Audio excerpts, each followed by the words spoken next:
अस्सलाम वालेकुम दोस्तों, कैसे हैं आप? उम्मीद है आप सब खैरियत से होंगे। आज का मेरा मौजू है इस्लाम में मजहबी आज़ादी और अफ़्वो दरगुज़र। इस फरमान में साफ तस्रीह है कि ईसाई का जान, माल और मज़हब हर तरह से महफूज रहेगा, और ये ज़ाहिर है कि किसी कौम को जिस कदर हकूक़ हासिल होते हैं इन्हीं तीन चीज़ों से ताल्लुक़ रखते हैं। गिरजे और चर्च के मुताबिक ये तफसीर है कि वो तोड़े जाएंगे, लाल के बाद को किसी तरह का नुकसान पहुँचाया जाएगा, लाल के हाथों में दस्तंदाजी की जाएगी। मजहबी आज़ादी की निस्बत दोबारा तस्रीह है कि दीन के मामले में इन पर जबर नहीं होगा। ईसाइयों के ख्याल में यहूदियों ने ईसा अलैहिस्सलाम को सुलेब पर चढ़ा कर कत्ल किया था और ये वाक़या ख़ास बैतुल मुक़द्दस में ना रहने पाएंगे।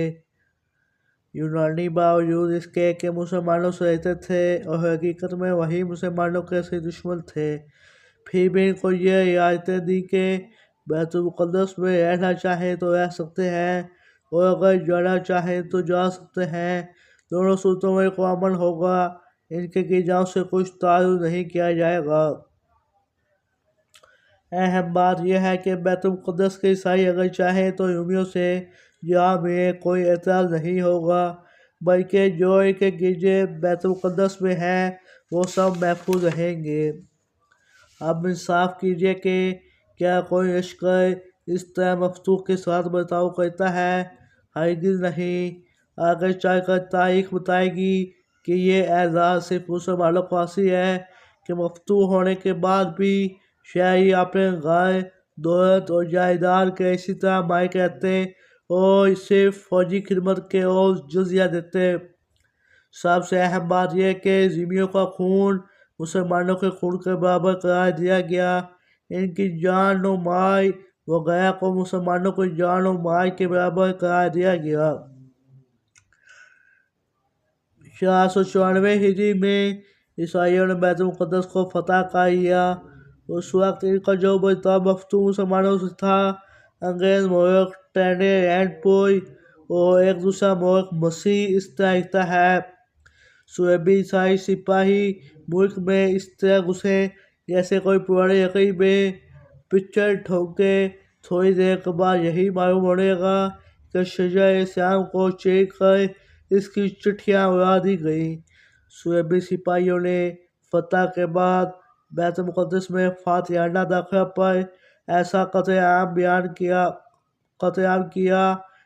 किया जाता है कि सुएबी जो मस्जिद उमरों में घोड़ों पर सवार होकर आए थे, वो घोड़े घुटनों तक खून के चश्मे में डूबे हुए थे। बच्चों की टांगें पकड़कर इनको दीवार से दे मारा गया। इनको घुमाकर फसेरे पर फेंक दिया गया। वहाँ मुसलमान महराब दाऊदी या दूसरे मुक़द्दस मकामात में जा छुपे। इन्हें वहीं जाकर शहीद कर दिया गया। बैतुल मुक़द्दस की फतह के बाद ईसाइयों की चिया दस्तियाँ और बढ़ गई। इनका जर्नैल सरबरा नार्डवाइकरक ने मक्का मुअज़्ज़मा और मदीना तैयबा पर भी चढ़ाई का इरादा किया और अपने मज़ाहिम से मुसलमानों को अज़ाब में मुब्तला कर दिया।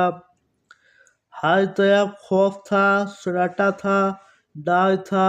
इसी दौरान अल्लाह ताला ने अपने बंदे पैदा किए, अमादुद्दीन जंगी और इनके बाद नूरुद्दीन जंगी ने सुएबियों को मुसलसल शिकस्त दी। नूरुद्दीन जंगी अपनी शराफत नफ्स, ज़हर हुस्न, इंतज़ाम, अदल और इंसाफ, इनकसाई, शौक़, जिहाद और ईमान और यकीन के लिहाज से इस्लामी तारीख़ में नुमाया है।